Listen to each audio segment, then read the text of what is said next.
V rámci vstupného vyšetrenia pacient absolvuje rentgenologické vyšetrenie, ktoré je doplnené klinickým vyšetrením dutine ústnej za pomoci zväčšovacích pomôcok.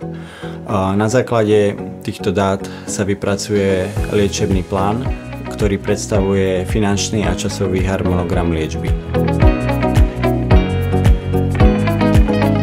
V rámci vstupného vyšetrenia pacient absolvuje rentgenologické vyšetrenie, doplnené o klinické vyšetrenie v dutine ústnej. A následne vyhotovujeme komplexnú fotodokumentáciu pacienta, ktorá je doplnená študijnými skenmi. Hlavný rozdiel medzi fazetou a korunkou je v rozsahu brúsenia. Pri fazetách sa zub preparuje len z prednej steny, pričom sa odbrúsuje len časť skloviny. Následne sa vyrobí tenká keramická škrupinka, ktorá sa fixuje na povrch zuba. Pri korunkách sa zub nabrúsi po celom obvode, v porovnaní s fazetou teda ide o invazívnejší zásah do tvrdých zubných tkanív. V rámci fotodokumentácie pacienta pri stomatologických zákrokoch vyhotovujeme portrét, doplnený o intraorálne fotografie v dutine ústnej.